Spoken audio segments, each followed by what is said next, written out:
How's it going, everybody? Thank you for checking my channel and welcome to today's video. I want to go ahead and try some gambling, as I haven't done so in Diablo 2 Resurrected since I switched over from Pluggy.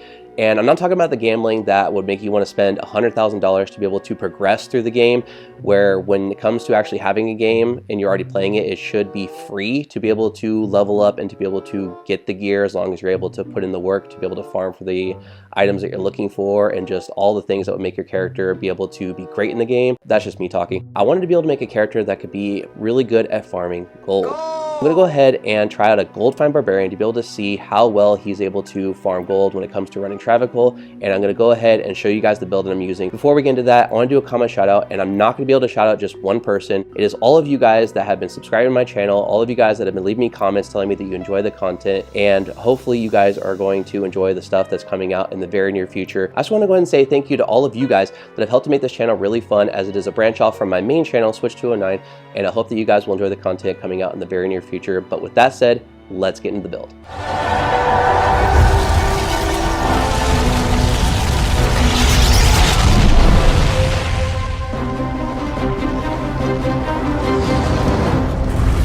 I'm going to go in reverse order comparatively speaking to how I typically do a build guide, because my mercenary is going to be doing all the killing when it comes to these runs. So I'm going to go over his gear first, followed by my character's gear with how I'm going to be able to support him in these runs.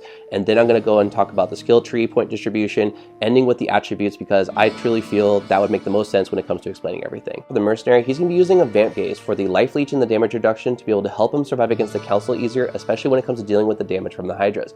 For the body armor, it's going to be the exact same thing, because I'm using a COA or Chains of Honor for the life leech and the damage reduction. But additionally, when it comes to his resistances, he's going to get a huge boost with his body armor, as well as enhanced damage, because he's going to be doing most of, if not all, the damage when it comes to these runs. And for the weapon, I'm using a Bot D. And this is something that I actually rolled back in Pluggy, but I never got around to actually using it. I wanted to use it on a shapeshifting druid, but just never had the time to be able to actually make it.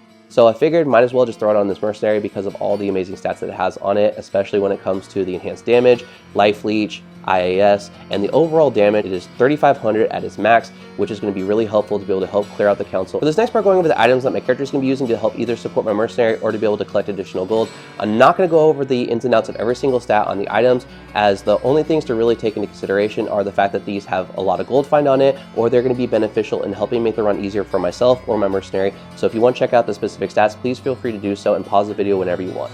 Starting from the top, we have an IK helm with 2 lemons in it to be able to boost up my gold find. The amulet is a teleport charge amulet to be able to help reposition the mercenary whenever he gets in a bind, or I need him to focus on specific parts of the council, so that way we can get the run done a little bit faster. The body armor is going to be wealth for the big boost to gold find, and the weapons are 2 crystal swords with 6 lemons in it for, again, a huge boost to gold find. The belt is going to be a gold wrap. The boots are going to be Inferno Stride. The gloves are chance guards with 2 dwarf stars to be able to, again, boost up my gold find even higher. On Switch, I'm using dual whip spikes to be able to boost my FCR, to be able to cast anything, especially when it comes to teleporting around, to be able to help reposition my mercenary as needed, so that way we can make the run times for these runs as short as possible. For the inventory, I have Grand Charms that are going to be able to help boost our gold find even more. Unfortunately, not all of them are super high, but I do have a few of them that are pretty decent, with the Geeds at the end to be able to wrap up with a good boost to gold find, as close to perfect as I could find.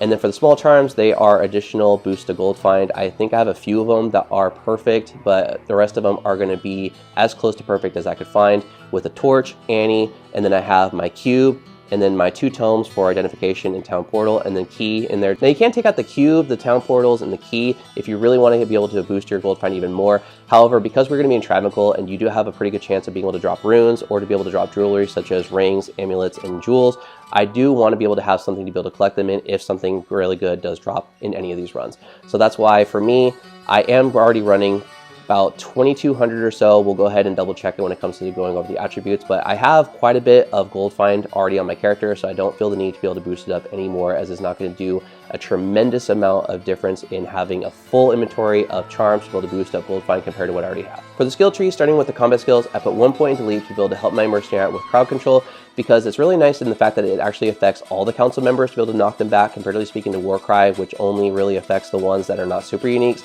And to be able to help my mercenary focus on targets one at a time and not be swarmed is going to make it easier on me in the end, because anything to help him out when it comes to killing the council makes the runs go a little bit quicker, so that way I can get more done in a shorter amount of time. For the combat masteries, I put 1 point into everything leading up to increased speed, and then 1 point into everything leading up to natural resistance, which I went and maxed out because, as you'll see when going over the attributes, we are still really lacking in resistances, and then I'll come back to increased speed at the end.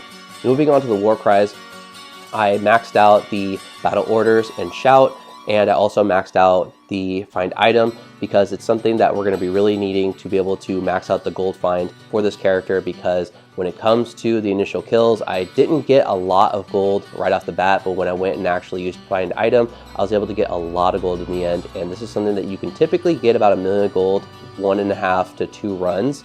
So it is, again, really important to be able to increase your chances of being able to find gold.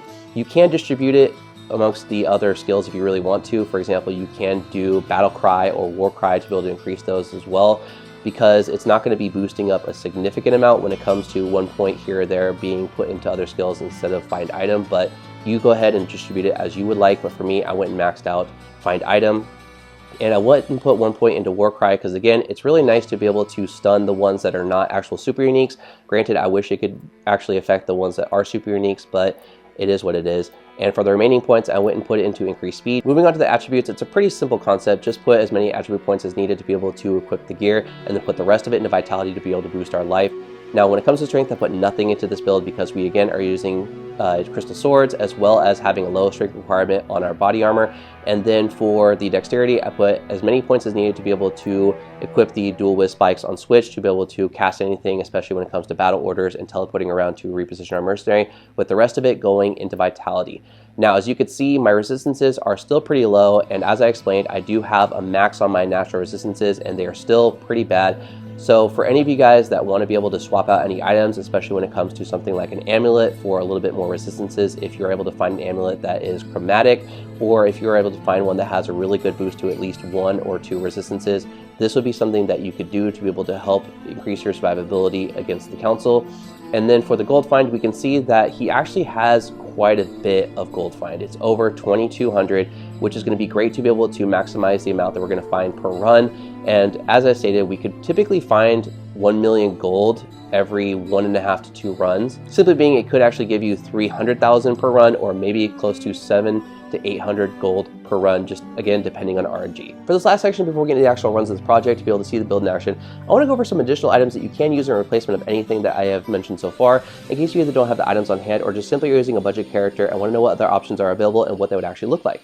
So for the body armor, there's gold skin, which I went and socketed with a lem rune to be able to show just how much gold find you can actually get with this particular item, which it's pretty common to be able to drop or pretty cheap to be able to trade for. And it also has a boost of resistances that unfortunately wealth does not have.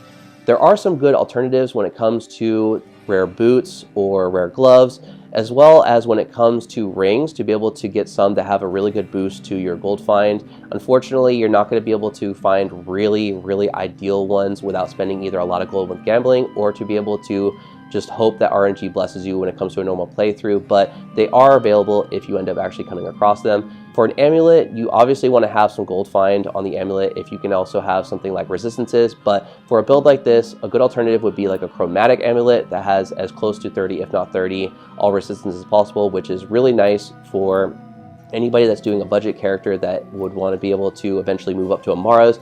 It would have the same amount if you can actually, again, find a 30 and then a 30 Mara's like I have. It would be a really nice transition into a Mars, which also has additional plus to skills and attributes. So it'd be really nice, again, for a build like this. And for moving around when it comes to teleport, there are a few different alternatives that you can use.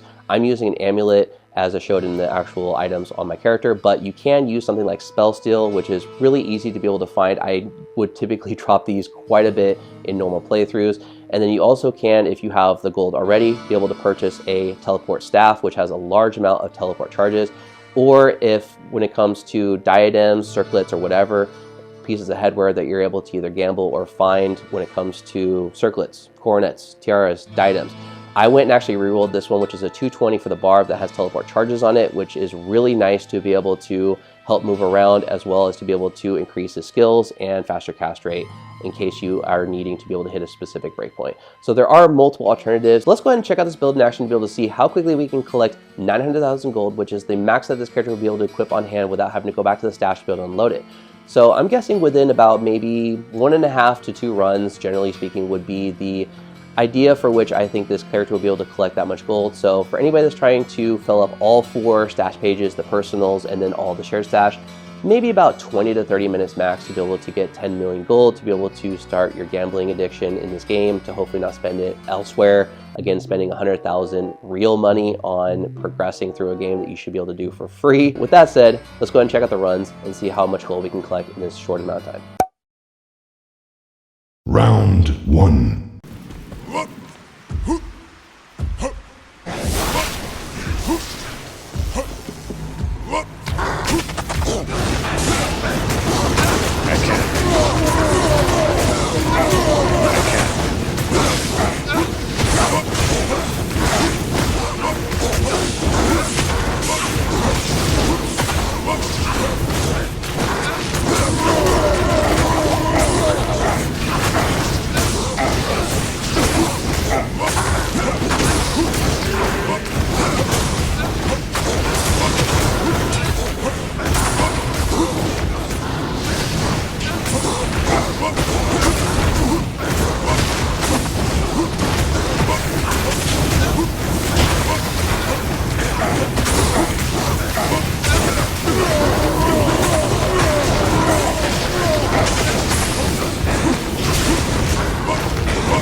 I can't carry anymore.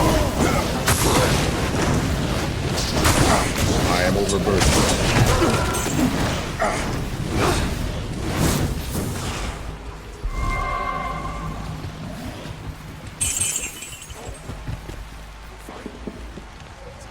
Round 2.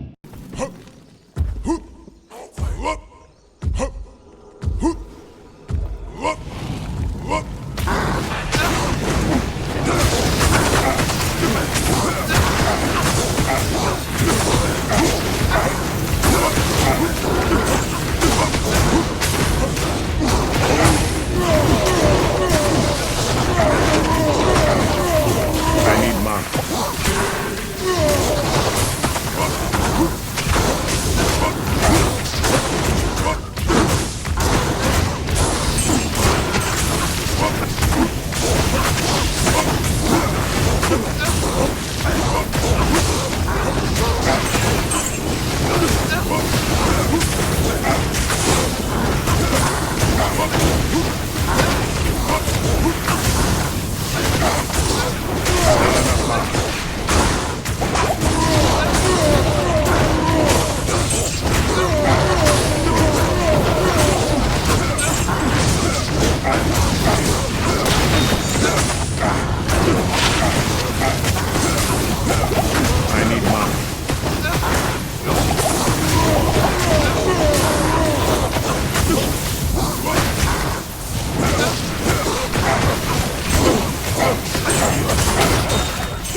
And there you have it. Pretty straightforward. This character is able to collect a lot of gold in a very short amount of time, which again, for those that are trying to fulfill their gambling addiction in this game, hopefully will be able to help you collect 10 million, 20 million, 50 million gold within half an hour to maybe a little bit over an hour. and it is a really good build. You can take this anywhere in the game. Travincal is very ideal, but you can take this to any place that has a dense amount of monsters that your mercenary will be able to handle, as well as be able to use this on super chests to be able to increase your gold find even more. But that's going to do it for this video. I hope you guys enjoyed it, and if you like this kind of content, want to see more, hit the subscribe button and hit the bell notification to be notified whenever a new video comes out. And if you enjoyed this video, please let me know by leaving a like. It really is appreciated to be able to help this channel to grow.